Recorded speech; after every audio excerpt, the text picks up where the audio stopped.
Hey,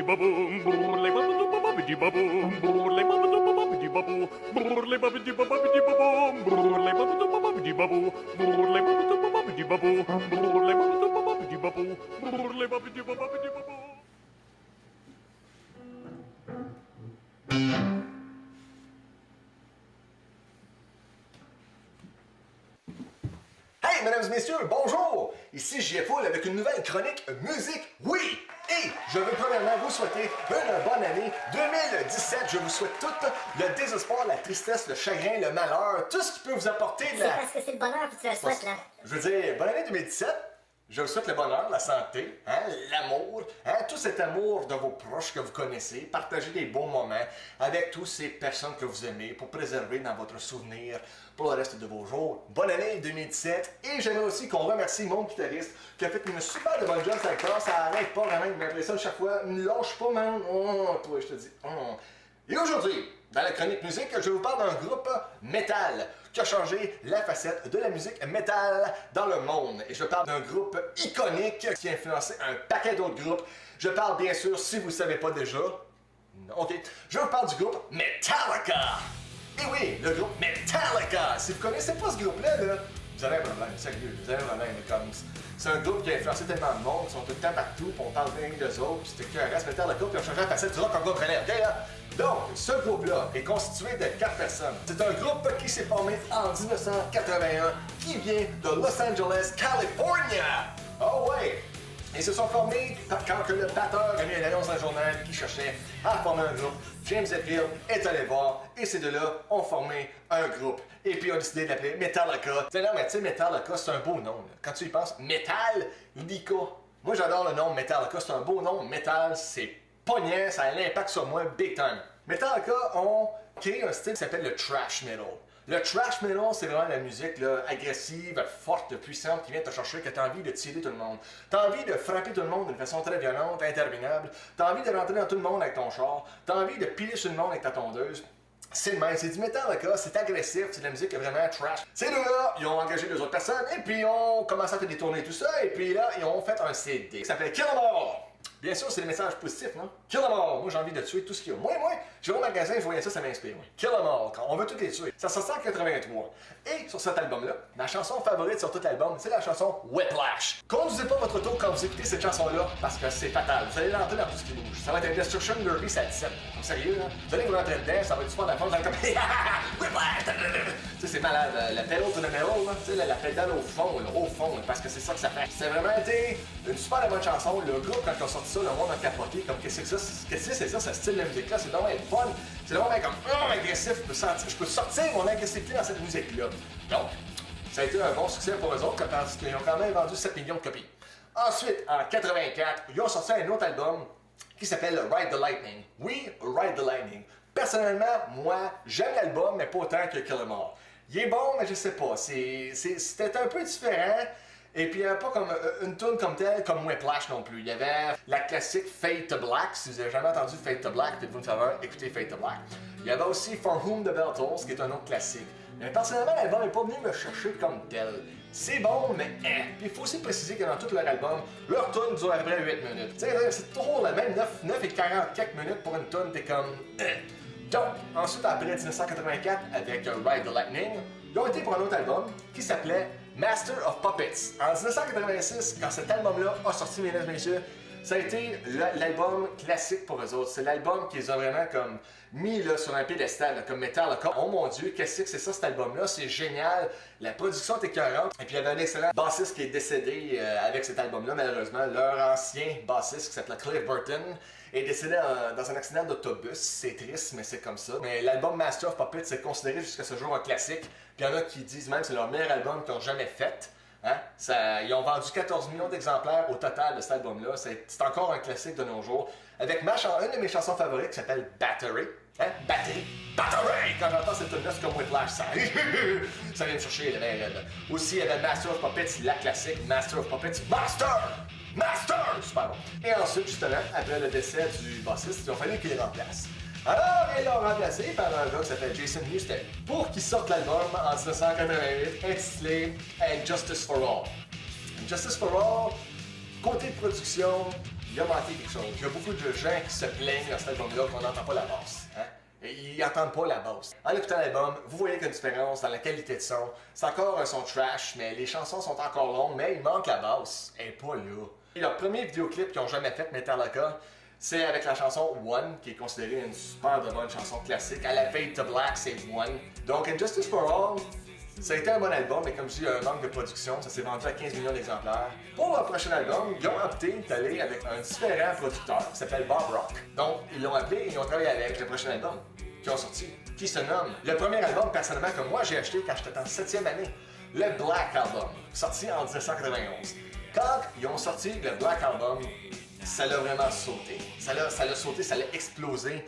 C'était un différent style de musique pour Metallica. C'est là que Metallica a perdu beaucoup de leurs fans, les vieux fans qui aimaient le trash, la grosse musique comme qui n'arrêtait pas.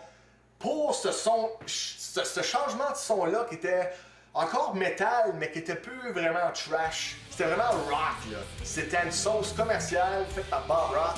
Il a dit à James, toi, tu m'as faire apprendre à chanter, parce que James l'a mis dans les 4 premiers albums. Je chantais pas, je criais. Donc pour cet album-là, le Black Album, il a appris à chanter. Et la preuve, comme la chanson The Unforgiven, où est-ce qu'on peut voir vraiment sa voix, on entend clairement sa voix. Donc c'est un album iconique pour eux autres, avec des chansons classiques comme Enter Sandman. Ils ont créé des riffs super géniaux pour cet album-là. Comme moi j'ai acheté cette cassette-là quand le monde à l'école me dit « Hey, tu connais pas Metallica? » Je dis « Non, je connais pas Metallica, lâche-moi, ok! Moi je connais AC/DC. » J'ai été tout de suite au magasin, je me suis acheté la copie, la petite cassette, mis ça dans mon tape player, et puis je l'ai fait jouer à répétition, à répétition, à répétition. C'est un album, la production est géniale, le son de la guitare, le son de la bass, du drum, mon Dieu, je l'écoute encore, ça m'impressionne tout le temps, la qualité sonore de cet album-là, le Black Album, qui les a vraiment propulsés au sommet des palmarès comme des rockstars, des vrais rockstars qui ont ouvert la porte pour divers autres groupes qui ont influencé tout le monde. Ils ont vraiment vendu au total 31 millions d'albums, avec justement des chansons comme Enter Sandman, The Unforgiven, Nothing Else Matters, Wherever I May Roam, Don't Tread on Me et l'autre classique Sad But True. Quand tout ça, là, ça a sorti, ça a été vraiment comme wow! Metallica, là, sont quelque chose. Puis j'ai écouté cet album-là, wow! Ensuite, après cet album-là de 1991, ils ont attendu un petit peu, ils ont le Metallica, on fait ce qu'on veut, on les met dans le millionnaire, hein, tout le monde nous connaisse, hein, c'est super le fun. Ils ont continué de travailler avec Bob Rock, le producteur, pour sortir un autre album en 96 qui s'appelle Load. Et avec cet album-là, Load, c'est un bon album comme tel, mais il avait perdu beaucoup de racines métal. C'était quasiment décevant, t'écoutais ça, t'es comme, qu'est-ce que c'est ça? C'est encore Metallica, ça? Il y avait plus une saveur à la Southern Rock. C'est comme plus rock que metal. Influence même country, je dirais. Ma favorite sur l'album, c'est, excusez mon langage, mais c'est Ain't My. C'est la chanson, je pense, la première sur l'album. J'aime cette chanson-là, mais pour le reste, j'étais comme moins. Ça a quand même vendu entre Black Album, 31 millions d'exemplaires, à Load qui a vendu seulement 12 millions d'exemplaires. Une méchante différence, une méchante marge. Ensuite, ils ont été, après en 96, pour un album en 97, donc une année peut-être à part. Ils disaient, hey, il faut rattraper nos fans, il faut les rattraper, qu'est-ce qu'on fait, qu'est-ce qu'on fait?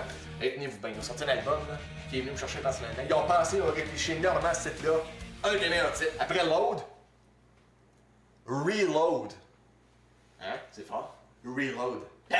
Après être chargé, on va recharger. Hein? Ils ont-tu pensé à ça, tu penses, toi? Donc, quand ils ont sorti Reload en 97, ils ont encore plus perdu leurs fans. Parce qu'ils ont entre 12 000 pour Load, et puis le chiffre ici que j'ai, c'est pour Reload, 8 millions d'exemplaires. De 12 à 8, là, il y a une autre différence. Donc, ils ont encore plus perdu. Le son était encore rock, mais là, c'était vraiment tourné vers le country. Parce que moi-même, quand je l'ai écouté, j'étais comme... Ok, là, il commence sérieusement à me perdre. C'est du bon stock, mais c'est pas si bon que ça. Ma chanson favorite sur l'album, qui est encore une de mes chansons favorites du groupe Metallica, c'est la chanson Fuel.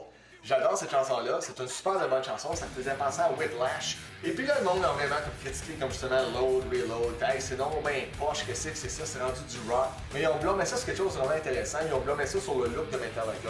Car oui, après le Black Album, ils ont voulu innover, ils ont voulu changer leur look comme tout rockstar, j'imagine vrai. Donc ils ont coupé leurs cheveux. Fait que là, les fans blâmaient les cheveux pour la musique. Ils ont coupé leurs cheveux, depuis qu'ils ont coupé leurs cheveux, leur musique est plus bonne, Metallica c'est plus bon, ils ont coupé leurs cheveux. Ils ont coupé leurs cheveux quand même. Mais le monde n'a pas accepté ça, ils n'ont vraiment pas accepté. Et puis, Ça n'a pas aidé à leur cas. Donc, la période load et reload, 96-97, ça a été rough pour Metallica. Donc, après reload, ils avaient perdu beaucoup de leurs fans. Donc, ils ont décidé de sortir en 98 un album de cover, hein, de plusieurs groupes différents qu'ils ont influencés dans leur musique eux autres. Et l'album s'appelle Garage Inc. Et j'ai acheté cet album-là et les couvertures qu'ils ont faites des différents artistes, c'est bon quand même, c'est vraiment très bon. Comme la chanson Whiskey in a Jar, qui est une de mes favorites. Et ensuite même la chanson So What, Stone Cold Crazy, je me trompe pas, c'est de Queen, du groupe Queen. J'ai bien aimé Garage Inc. Il y avait des chansons que j'adorais moins, c'est sûr. Donc de 87 à 2003, quand ils ont sorti leur prochain album, il y a eu des gros changements. Le chanteur, dans ces années-là, il s'est en allé, puisqu'il avait un problème, il était alcoolique, il était soigné pour ça. Donc, le groupe pensait qu'il était peut-être fini. Et bien sûr, le nom Metallica n'était pas fini. Ils ont sorti un autre album, justement, 2003. L'album s'intitule Saint Anger. Et justement, le titre porte bien son nom parce que le monde n'a vraiment pas aimé ça. Ils n'ont vraiment pas aimé la production et j'en suis un qui partage la même opinion. J'ai pas aimé la production. Ils ont eu beaucoup de problèmes à le faire cet album-là. Puis justement, James a sorti du centre de réhabilitation. Il a fait l'album. Puis en même temps, dans cet album-là, ils ont perdu leur bassiste. Donc il a fallu qu'ils en engagent un autre. Ils se sont retrouvés tout ensemble. Ils ont parlé. Puis l'émotion était très forte. Et ils ont décidé de continuer. Donc, ils ont fait l'album Saint Anger. La critique n'a vraiment pas aimé l'album. Je peux les comprendre, la production est vraiment nulle, mais c'est intentionnel. Le drum sonne vraiment comme renfermé, ça sonne vraiment comme une canne ou dans un baril d'huile, genre vide, là, de tôle, je sais pas trop. Tu cognais là-dessus, là.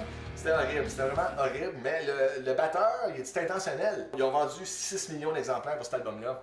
Donc, c'était pas très bon pour eux autres. Donc là, ils avaient réussi à engager un nouveau bassiste qui est Robert Trujillo.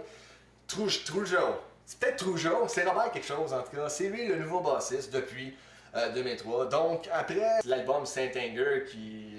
ça fait ce que ça fait. Ils ont sorti en 2008 Death Magnetic. Et puis là, le monde avait peur. Il y avait vraiment la chaîne, c'est comme ça va-tu sonner comme Saint Anger, ça va-tu sonner aussi merdique ou ça va être une meilleure production. La bonne nouvelle, c'est qu'il y avait une meilleure production. C'était une bonne nouvelle. Et les chansons étaient encore 5, 6, 7 minutes avec des solos interminables. Mais la production était meilleure, les chansons étaient meilleures, James était de retour. C'est quand même un bon album qui a vendu 1 million d'exemplaires. Et puis, la critique était mieux pour eux autres. Ils étaient de retour, ils ont enfin fait un album. C'est bon, on est content, on est fiers, ils sont de retour. Super, c'est beaucoup mieux que Saint Anger. Donc ensuite, après Death Magnetic, on est rendu maintenant au dernier album qui est le plus récent, qui est sorti en 2016, qui se nomme Hardwired to Self-Destruct, avec toute une pochette.